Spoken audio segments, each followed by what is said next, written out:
Bienvenue dans ce live, j'espère que vous allez bien. Je suis Sandrine Carl et j'espère que vous avez passé un très bon week-end, un très bon dimanche et que vous avez fait le plein des batteries pour démarrer cette nouvelle semaine. Une question qu'on me demande souvent, c'est comment est-ce que ça fonctionne? Comment on fait pour que ça fonctionne, pour que on réussisse, on soit heureux, on se développe, que notre entreprise se développe, etc., etc. Donc j'ai pris le temps de faire un peu une liste de ce que je crois vrai à propos de comment réussir. Cette lecture, elle m'appartient. C'est le message que j'ai envie de vous faire passer ce soir et je vais vous inviter à toujours rester dans « Ok, est-ce que ça résonne pour moi ou pas ?» Si ça résonne, tant mieux, prenez-le. Si ça résonne pas, c'est pas grave, c'est ok. Il n'y a aucun problème avec ça, mais je vais vous inviter à être en relation avec vous quand je vais vous parler de ce que je vais vous parler. Donc pour moi, selon moi, la première chose à faire pour s'accomplir pleinement, personnellement, professionnellement, c'est d'apprendre qui on est profondément, de découvrir qui on est profondément et comment est-ce qu'on fonctionne. Et cette première étape, c'est une première étape qui se fait en solitaire. C'est pas dans l'interaction avec les autres dans un premier temps que vous allez l'apprendre. Parce que ce qui se passe, c'est que quand on est enfant, je vous l'ai déjà dit, on est grandi. Et je sais que c'est pas une tournure française, c'est une expression que j'ai créée, inventée, je sais pas si on peut dire ça comme ça, qui me parle à moi et qui signifie que quand on grandit, on est construit de tout l'environnement, de toutes les croyances de l'environnement, de toute la façon de vivre de l'environnement. Tout à l'heure, je me baladais, on est allé se balader avec Seb à Saint-Guy-le-Désert et on marchait, on est allé se balader là sur le chemin de Compostelle, tout ça. On papotait et je lui disais que je prenais conscience, aujourd'hui en particulier, d'à quel point ça prend du temps de savoir qui on est vraiment. Parce que il y a plein de choses dans mon passé, dans ce que je croyais être, etc., quand j'avais la vingtaine, qui en fait n'étaient pas tellement moi, mais ce que j'avais compris que je devais être pour être une bonne fille. Je vais vous donner des exemples. Donc, j'ai collaboré avec les pompiers pendant 15 ans. J'adorais faire de l'escalade avec mon père, etc., etc. On est passé sur le pont du diable et Seb m'a dit « Tiens, tu veux que je m'arrête pour que tu sautes du pont ?» Et ma première réaction, c'était « Non, tellement pas, c'est tellement dangereux, je veux pas faire ça. » Et pourtant, quand j'étais ado, je voulais le faire en fait. Parce que j'étais dans mon soi fort. Et que pour moi, quand on était quelqu'un de fort, on était quelqu'un de bien. Et du coup, quand on prenait des risques, on montrait à quel point on était un dur ou une dure à cuire. Vous voyez ce genre de truc ? Et aujourd'hui, c'est plus du tout qui je suis. Mais il y a plein de choses comme ça. Par exemple, j'aimais l'escalade. Est-ce que je l'aimais vraiment? Est-ce qu'aujourd'hui, ça me tente vraiment d'aller faire de l'escalade? Ou est-ce que j'aimais vraiment ça parce que c'était quelque chose que je partageais avec mon père? Et en réalité, ce que je valorisais, c'était le partage et pas forcément l'activité. Et il y a plein d'exemples comme ça dans ma vie. Donc du coup, c'est pour ça que je viens avec cette première chose. Ça prend du temps de savoir qui on est. Ça prend le temps de se déconditionner de ce qu'on croit vrai à propos de nous, que les gens ont projeté sur nous.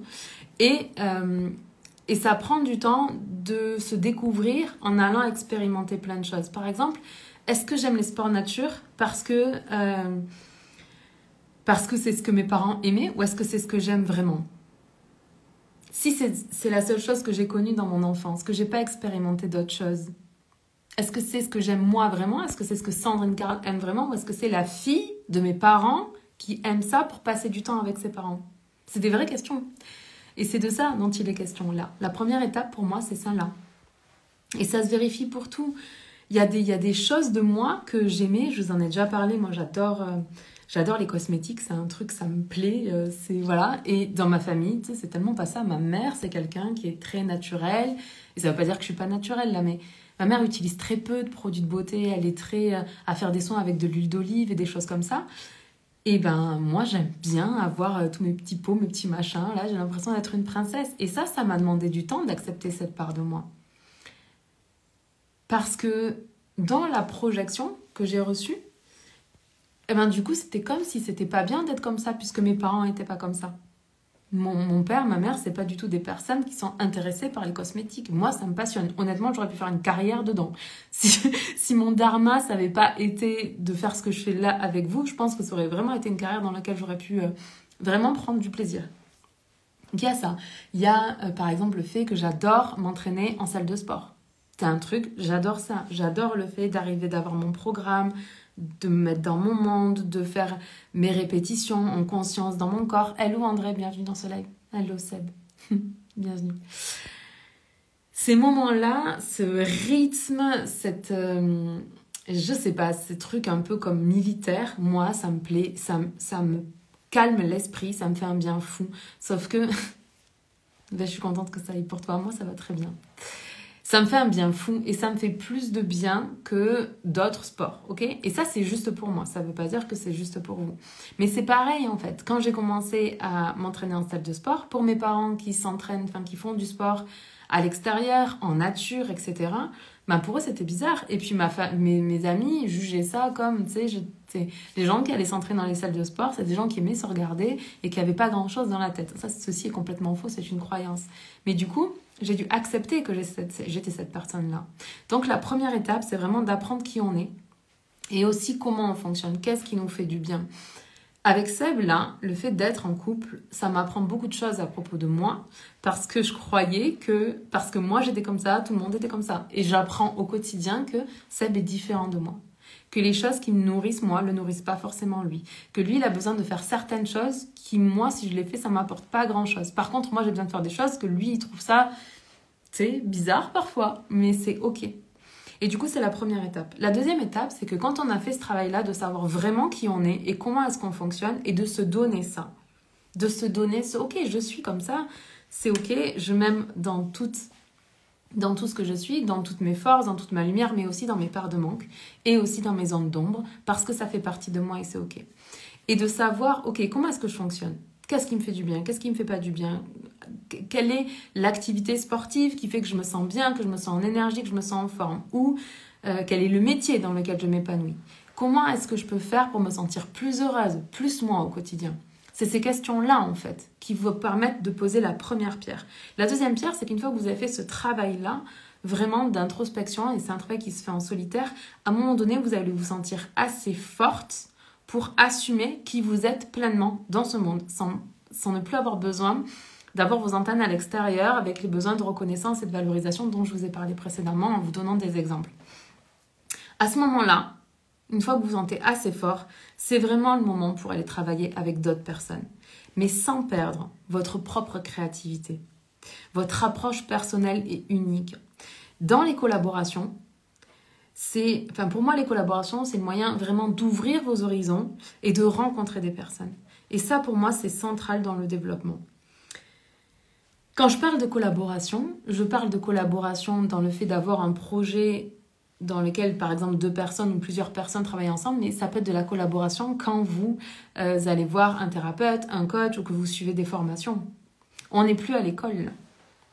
C'est comme les gens parlent de l'école de la vie, mais c'est un peu ça. L'école de la vie, ça serait quoi ? Ça serait de se dire, ok, je ne suis pas élève, l'autre n'est pas mon professeur, il ne sait pas mieux que moi ce que je dois faire et j'attends pas qu'il me délivre un cours, puis il me donne des exercices pour passer à l'action.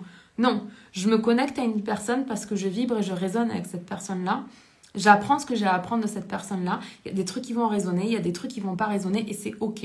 Je prends ce qui résonne et je le mets de suite dans ma vie. J'attends pas d'avoir un certificat, un bac, un master 2 pour qu'on me dise c'est bien, bravo Sandrine. Tu peux exercer ce truc-là. Non, j'entends quelque chose. Hello, hello Anna, bienvenue dans ce live. J'espère que tu vas bien, ma belle Anna. Non, j'entends quelque chose de quelqu'un avec qui je résonne vraiment vibratoirement. Cette chose-là me parle, et ben je l'applique dans ma vie, je l'applique dans mon entreprise et je fais en sorte d'incarner dans mon corps cette chose que je viens d'apprendre. La troisième chose que j'ai notée, c'est faire confiance à votre instinct et à votre discernement. Et c'est vraiment cette question-là dont je parlais précédemment. Quand vous collaborez avec des coachs, des thérapeutes, des formateurs, peu importe avec qui, et que vous êtes en train d'apprendre de ces personnes, votre instinct et votre discernement sont centraux. Ils sont importants. Ils sont importants parce que c'est à vous d'accepter ou de ne pas accepter. Si quelqu'un dit quelque chose qui ne résonne pas avec vous, vous n'êtes pas obligé de croire ce truc-là. Je dis à mes clientes, vous n'avez pas à acheter les croyances des autres parce que les autres croient ça. Est-ce que cette croyance-là, cette manière de voir le monde-là, est-ce qu'elle vous sert ou est-ce qu'elle vous dessert? Parce que si elle vous dessert, il vaut mieux pas acheter cette croyance-là. Et bien, c'est la même chose en fait. Dans votre vie, quand vous collaborez, que ce soit au travail, encore une fois, que ce soit dans des formations, du coaching, de la thérapie, ou que ce soit sur un projet commun, votre instinct et votre discernement doivent être la première chose que vous regardez. Et votre instinct et votre discernement seront justes parce que vous aurez fait le premier travail qui est d'apprendre à vous connaître et à comprendre comment vous fonctionnez. Ensuite, ça va être de croire suffisamment en vous pour vous lancer et prendre des risques, pour atteindre un objectif qui vous motive.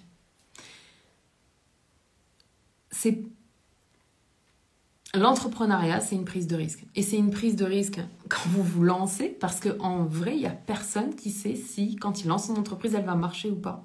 Vous devez accepter cette prise de risque-là. Et plus vous êtes à l'aise avec la prise de risque, plus vous êtes capable de faire des choix qui sont audacieux, plus vous croyez en vous et mieux ça se passe pour vous. Et encore une fois, j'ai parlé avant d'instinct et de discernement. Ça veut dire que si vous croyez en vous suffisamment en tout cas pour vous lancer et pour prendre un risque par rapport à votre projet, que ce soit de mettre votre maison en location pendant 1 an, de louer un camping-car et d'aller faire le tour du monde avec vos enfants, c'est une prise de risque. Ok ? Mais dès l'instant où vous avez ce désir-là, c'est que vous êtes assez fort pour ce truc-là. Mais malgré ça, en fait, vous allez être confronté en préparant votre projet, pendant votre projet, peut-être même après votre projet, à des choses que vous allez devoir accepter ou pas.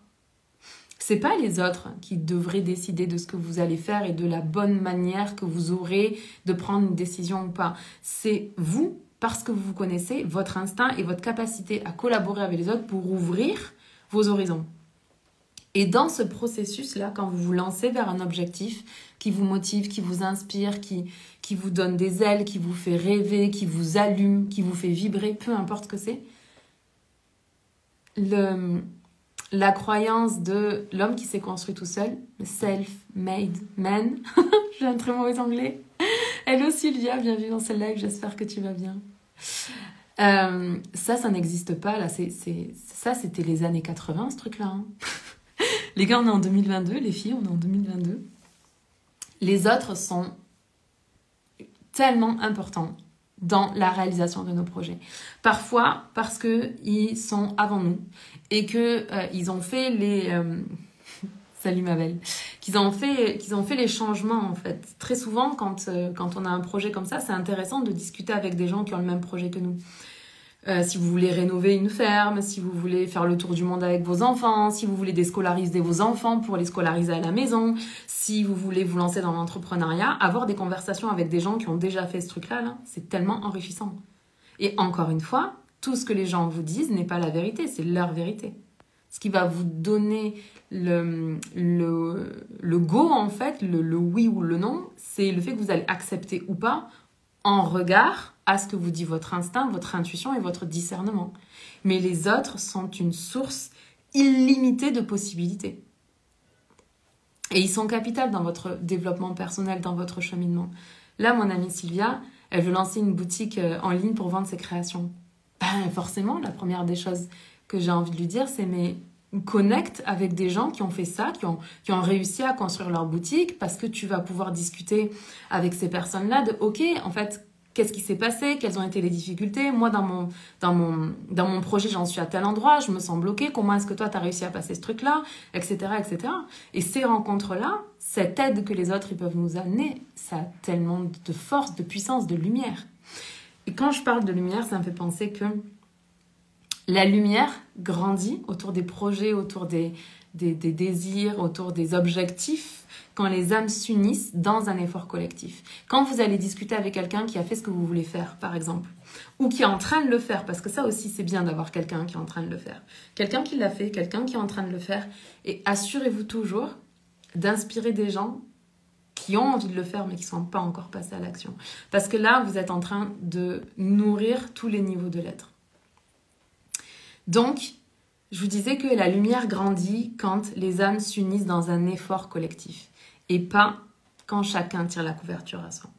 Dans une collaboration, si vous sentez qu'à un moment donné, il y a quelqu'un qui tire la couverture à soi, là, votre discernement et votre instinct devraient comme s'affoler et dire « Wow, tu sais, là, c'est tellement pas juste. Tu vois ce qui est en train de se passer. L'autre personne est en train de tirer la couverture. Je vais poser mes limites. » Mais je vais en parler là.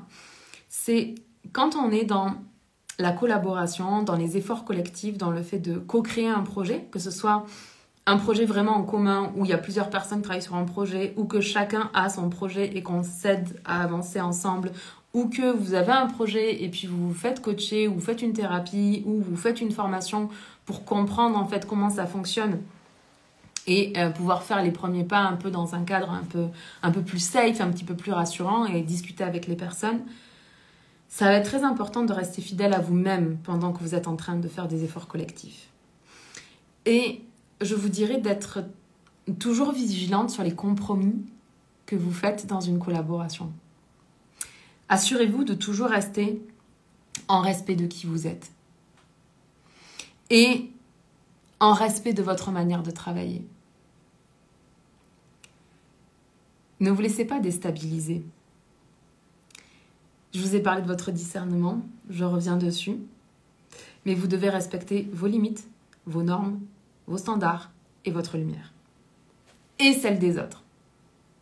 C'est-à-dire que si à un moment donné, vous voyez que vous ne travaillez pas de la même façon, une vraie collaboration, c'est que vous vous rendez compte que vous ne travaillez pas de la même manière, vous respectez votre manière de travailler, mais vous êtes en mesure de respecter l'autre manière de travailler de la personne avec qui vous collaborez. En faisant ça, vous respectez votre lumière, vous respectez sa lumière aussi. Et avant d'entreprendre un projet ou pendant que vous êtes en train de faire ça, vous devez rester toujours vigilante à savoir si vous êtes fait pour œuvrer ensemble. Parce que vous allez le voir, ça se peut que des fois, il y ait des personnes qui tirent la couverture à elles. Et une vraie collaboration, c'est quand on se complète sans être dans la compétition et que chacun peut briller à sa manière. C'est pour ça qu'il faut se respecter la lumière de chacun. Et quand chaque personne respecte sa propre lumière et la lumière de l'autre, là, on a une collaboration qui est juste extraordinaire. Mais l'objectif dans ça, quand vous êtes assez fort, assez forte pour vous lancer dans des projets collaboratifs qui vont vous ouvrir les horizons, c'est de ne jamais diminuer votre lumière en collaborant avec les autres. Jamais. Parce qu'encore une fois, si vous diminuez votre lumière, vous n'êtes pas en respect de qui vous êtes. Et la personne qui est en face de vous, probablement qu'elle n'est pas non plus dans le respect de votre propre lumière. Mais vous ne devez pas attendre que ce soit l'autre personne qui respecte votre lumière, mais vous-même qui respectiez d'abord votre propre lumière à vous. Et une autre notion aussi dans la collaboration qui me paraît capitale, c'est de vous ouvrir davantage à vous-même au sein de la collaboration, comme un couple est aussi une collaboration. Quand je vous disais plus haut que la première étape, c'est d'apprendre à savoir qui on est et comment est-ce qu'on fonctionne. Et puis ensuite, de le partager au sein du couple, par exemple, c'est pas non plus d'imposer votre manière de fonctionner à l'autre. C'est juste au sein du couple, au sein de la collaboration, au sein de l'équipe, ça va être juste de vous ouvrir davantage à vous-même. Et de prendre conscience que quand une personne, elle vous active, c'est parce qu'il y a quelque chose à l'intérieur de vous sur laquelle il va falloir mettre de la lumière. En revenant là de notre après-midi à Saint-Guillaume-le-Désert, il y a quelque chose qui m'a activé assez fort, qui a activé ma blessure d'injustice. La personne en face de moi, qui est dans ce truc, dans sa manière de penser, qui chez moi active la blessure d'injustice, c'est pas que cette personne, elle est mauvaise ou que son comportement il n'est pas adapté. En réalité, je vous l'ai dit, je vous en ai parlé dans la masterclass, là d'ailleurs, si vous voulez aller la voir, elle est disponible en replay, vous la trouverez dans la bio. C'est la masterclass Manifester votre plus haut potentiel. Dans cette masterclass-là, je vous ai parlé des systèmes nerveux dérégulés et je vous ai fait une liste des symptômes de quand on a un système nerveux dérégulé. La personne qui agit comme elle agit et qui vient déclencher ma blessure d'injustice, elle, son comportement, moi je pourrais, dans ma blessure, juger son comportement. En réalité, si je prends de la distance, je suis en mesure de me rendre compte que son comportement, il est normal au regard du fait que son système nerveux est dérégulé. Et j'ai pas à juger son comportement. J'ai juste à mettre de la lumière sur ma blessure d'injustice et me demander comment est-ce que moi, au sein de ma propre vie, je peux mettre plus de justice dans ma vie pour moi et pour les gens que j'aime. Mais ce que font les autres, là, il n'y a rien que je puisse faire à propos de ça. Même si j'ai envie d'aider, par exemple, cette personne à réguler son système nerveux, à se rendre compte que genre, la terre entière n'est pas contre elle, et qu'elle peut faire confiance aux autres, que les gens sont gentils, qu'ils sont comme elle, ce sont des êtres humains, que ils font des erreurs, ils sont maladroits, ils ont des parts de manque, ils ont des ombres, ils ont des défauts, et qu'on est tous comme ça, et que plus, en fait, cette personne va accepter ça, mieux elle va se sentir à l'intérieur d'elle, plus elle va pouvoir réguler son système nerveux, et moins il se passera ce qui se passe dans les réactions de tout le monde, ok? Pourquoi je vous parlais de ça? Mais là, à ce moment-là, c'est là que moi, je m'ouvre à moi-même. Ah, merci, je viens de recevoir un commentaire sur YouTube. Merci beaucoup, ça me fait rire. Merci d'ailleurs, j'en profite là, je fais une toute petite parenthèse avant de terminer, mais merci infiniment pour tous vos messages que vous m'envoyez pour me remercier, pour les lives et tout. C'est tellement précieux pour moi, vraiment. Je sais que ça vous prend du temps de me faire des messages, ou de mettre des commentaires ou des choses comme ça, mais sachez que je suis pas la meilleure personne pour répondre sur les réseaux sociaux. J'essaye de le faire au maximum, mais bon.